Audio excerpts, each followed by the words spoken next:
Hello नमस्कार साथियों। आज की क्लास में हम लोग डिस्कस करने वाले हैं फिजिक्स का कुछ मोस्ट एक्सपेक्टेड क्वेश्चन जो एग्ज़ाम में पूछे जाने की संभावना है।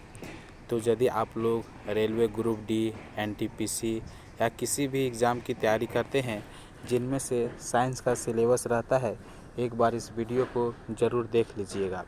और यदि आप मेरे चैनल पे नए हैं तो मेरे चैनल को सब्सक्राइब ज़रूर कर लीजिएगा और लाइक और कमेंट करके बताइएगा किस प्रकार का वीडियो आप लोग को चाहिए। तो पहला क्वेश्चन है, एवोगाड्रो का संख्या का मान जो होता है वह कितना होता है? तो 6.023 इंटू 10⁻23 होता है। तो ऑप्शन नंबर इसका बी सही आंसर हो जाएगा। दूरी मापने की सबसे बड़ी इकाई क्या होती है? तो दूरी मापने की सबसे बड़ी इकाई पार्सेक होती है। एक प्रकाश वर्ष बराबर होता है, तो एक प्रकाश बराबर कितना होता है? तो 9.46 इंटू 10⁻15 मीटर होता है। तो ऑप्शन नंबर 20 का सही आंसर हो जाता है। 1 लीटर कितना गैलन के बराबर होता है? तो 0.2642 होता है। तो ऑप्शन नंबर ए इसका सही आंसर हो जाएगा। ठीक, तो हम लोग अगला क्वेश्चन की ओर बढ़ते हैं। एक फर्मी में कितना मीटर होता है? तो एक फर्मी में मीटर पूछेगा तो 10⁻⁻15 मीटर होती है। लॉगरिथम के आविष्कारक कौन है? तो लॉगरिथम के आविष्कारक जो है सो जॉन नेपियर है। क्वांटम सिद्धांत के प्रतिपादक कौन था? तो क्वांटम सिद्धांत का प्रतिपादक जो था वह मैक्स प्लांक था। तो ऑप्शन नंबर सी इसका सही आंसर है। वायुमंडलीय की आर्द्रता को मापने वाला यंत्र क्या है? तो वह हाइग्रोमीटर है, जो कि ऑप्शन नंबर बी में दिया गया है। एक एंगस्ट्रम मात्रक बराबर क्या होती है? तो एक एंगस्ट्रम मात्रक के बराबर क्या होती है? तो ध्यान रखिएगा 10⁻⁻10 मीटर होता है। तो ऑप्शन नंबर ये इसका सही आंसर हो जाएगा। पृथ्वी के उपग्रह का कक्षीय वेग निर्भर करता है। तो पृथ्वी के उपग्रह का कक्षीय वेग जो निर्भर करता है वह किस पर करता है? तो कक्षा की त्रिज्या पर करता है। घड़ी की चाबी में कौन सी ऊर्जा होती है? तो घड़ी की चाबी में स्थितिज ऊर्जा होती है।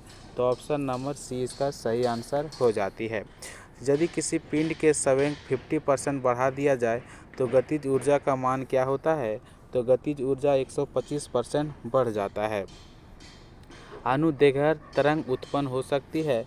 तो अनुदैर्घ्य तरंग जो उत्पन्न हो सकती है वह किस में हो सकती है? तो वह ठोस में भी होती है, द्रव में भी होती है, गैस में भी होती है। तो इनमें से सभी हो जाएगा। किस माध्यम में अनुप्रस्थ तरंग उत्पन्न नहीं हो सकती है? तो ध्यान रखिएगा कि अनुप्रस्थ तरंग जो है सो किस में वह उत्पन्न नहीं हो सकती है? तो वह हवा में उत्पन्न नहीं हो सकती है। अगला क्वेश्चन क्या है, चलिए देखते हैं। अगला क्वेश्चन की ओर बढ़ते हैं और स्लाइड पर आ चुका है कि प्रतिबल और विकृति का अनुपात जो होती है वह क्या कहलाती है? तो प्रतिबल और विकृति का अनुपात जो होती है वह प्रत्यास्थ गुणांक कहलाती है। पनडुब्बी आधारित होती है तो किस पर आधारित होती है? तो आर्किमिडीज सिद्धांत पर आधारित होती है। यानी कि तैरने वाला जितना भी होती है, डूबने वाला जो होती है, सब किस पर होती है? यानी कि तैरने वाला सब किस पर आधारित होती है? आर्किमिडीज सिद्धांत पर। समुद्र में तैरना नदी की अपेक्षा आसान होता है। तो क्योंकि तो समुद्र में तैरना जो समुद्र के पानी का घनत्व जो होता है वह नदी के पानी के घनत्व से अधिक होता है, इसलिए समुद्र में तैरना आसान होता है। तरंग अपसर्वे कही जाती है जब उसकी आवृत्ति कितनी होती है? तो 20 हर्ट्ज से कम होती है, तब उसे तरंग अपसर्वे कहा जाती है। यदि तरंग की लंबाई का मान आधा कर दिया जाए तो ध्वनि का वेग क्या होता है? तो ध्वनि का वेग भी आधा हो जाता है। ध्वनि तरंग क्या है? तो ध्वनि तरंग जो है सो एक प्रकार का अनुदैर्घ्य तरंग है। तो ऑप्शन नंबर ये इसका सही आंसर हो जाएगा।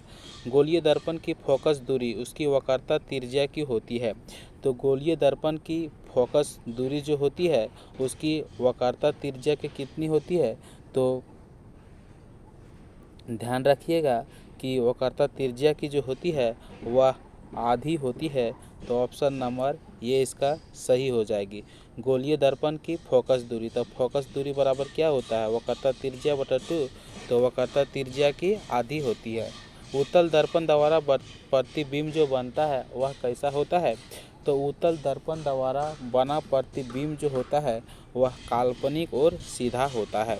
प्रकाश तरंग का उदाहरण है, तो प्रकाश तरंग जो है वह किसका उदाहरण है, तो ध्यान रखिएगा विद्युत चुम्बकीय अनुप्रस्थ तरंग का प्रकाश तरंग जो है वह उदाहरण है। अगला क्वेश्चन क्या है, चलिए देखते हैं। अगला क्वेश्चन की ओर बढ़ते हैं। इधर थोड़ा काम चल रहा है, इसलिए थोड़ा बिल्डिंग में काम चल रहा है, इसलिए थोड़ा आवाज़ आता होगा, थोड़ा आप लोग समझने की कोशिश कीजिएगा। थोड़ा आज बिल्डिंग में काम चल रहा है। फोटोग्राफिक कैमरे का अभिदृश्यक लेंस होता है, तो फोटोग्राफिक कैमरे का अभिदृश्यक लेंस जो होता है वह कैसा होता है, तो उत्तल लेंस होता है। तो ऑप्शन नंबर 20 का सही आंसर हो जाएगा। E बराबर mc² को प्रतिपादित किया था, तो किसने किया था, तो आइंस्टीन ने किया था। थोरियम का नाभिक को बदला जा सकता है, तो थोरियम का नाभिक को बदला जा सकता है, तो किस में बदला जा सकता है, तो प्लूटोनियम में बदला जा सकता है।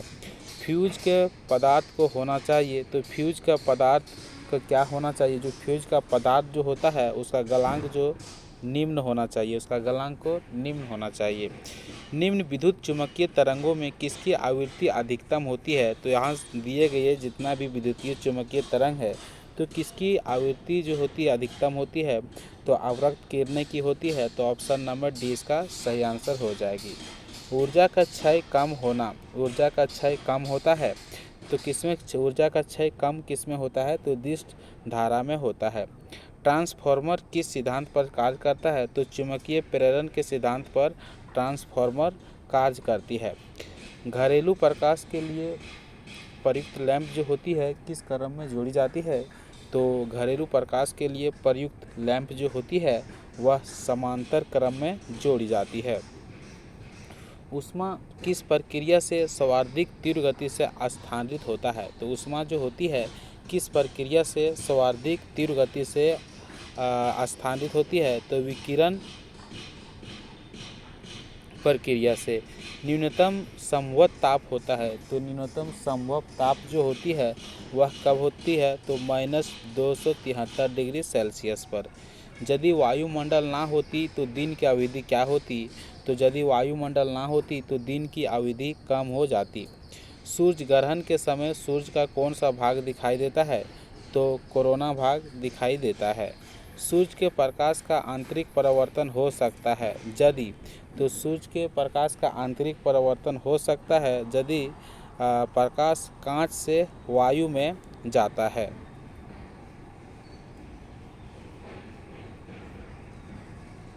अब हम लोग बढ़ते हैं अगला स्लाइड की ओर और अगला स्लाइड पर क्वेश्चन आ चुका है। निम्न में से किसका अपवर्तनांक सर्वाधिक होती है, तो बैंगनी रंग की अपवर्तनांक जो होती है वह सर्वाधिक होती है। निम्न में से किस विद्युतीय तरंग की तरंगदैर्घ्य ज़्यादा होती है, तो एक्स किरणें की तरंगदैर्घ्य ज़्यादा होती है। प्रकाश की चाल सबसे पहले ज्ञात किया था, तो प्रकाश की चाल सबसे पहले रोमर ने ज्ञात किया था। सरल सूक्ष्मदर्शी में वस्तु को रखा जाता है, तो सरल सूक्ष्मदर्शी में वस्तु को लेंस और प्रकाश के बीच में रखा जाता है। जब प्रकाश वायु से कांच में जाता है तब क्या होता है, तो जब प्रकाश वायु से कांच में जाता है तब तो क्या होती है, तो ध्यान रखिएगा उसका तरंगदैर्घ्य जो होती है वह घटती है। तो ऑप्शन नंबर 20 का सही आंसर हो जाती है। पूर्ण आंतरिक परावर्तन होता है जब प्रकाश क्या होता है, तो पूर्ण आंतरिक परिवर्तन तब होता है, पूर्ण आंतरिक परिवर्तन तब होता है जब प्रकाश हीरे से कांच में जाता है। तो ऑप्शन नंबर ये इसका सही आंसर हो जाएगा। प्रकाश तंतु किस सिद्धांत पर कार्य करती है, तो पूर्ण आंतरिक परावर्तन के सिद्धांत पर कार्य करती है। प्रकाश ऊर्जा को विद्युत ऊर्जा में बदलना क्या कहलाता है, तो प्रकाश ऊर्जा को विद्युत ऊर्जा में डायनेमो बदलता है। आंतरिक ऊर्जा को विद्युत ऊर्जा में कौन बदलता है, तो आंतरिक ऊर्जा को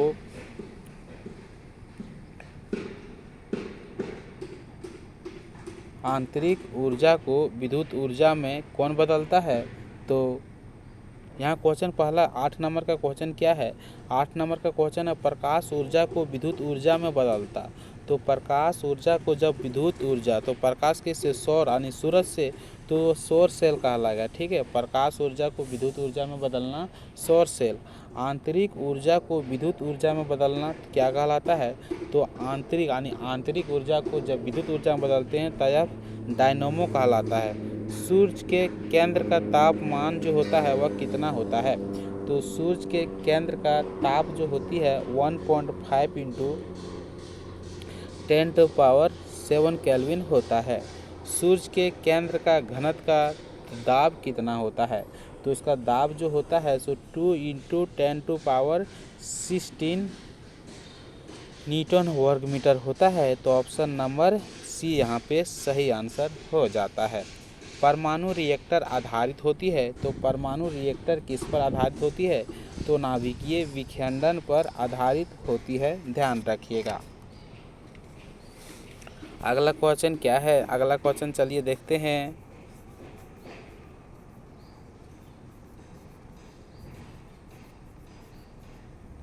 परमाणु बम आधारित होती है। तो परमाणु बम किस पर आधारित होती है?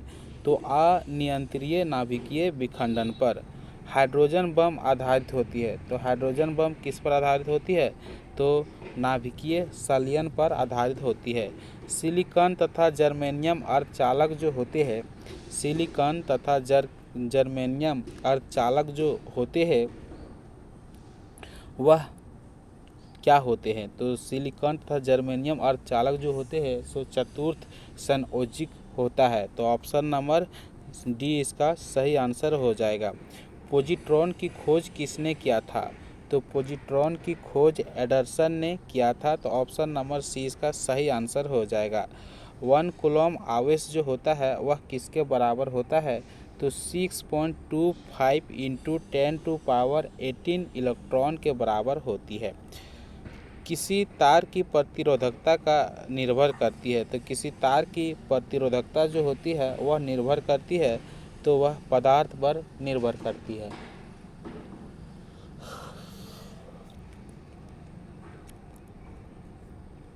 एक वाट घंटा बराबर होता है। तो 1 वाट घंटा बराबर क्या होता है? तो 3.6 इंटू 10⁻³ होता है। तो ऑप्शन नंबर ध्यान रखिएगा ये सही हो जाएगा, यानी कि 3.6 इंटू 10⁻³। तो इस मैक संख्या का उपयोग किसकी चाल निर्धारण के लिए किया जाता है?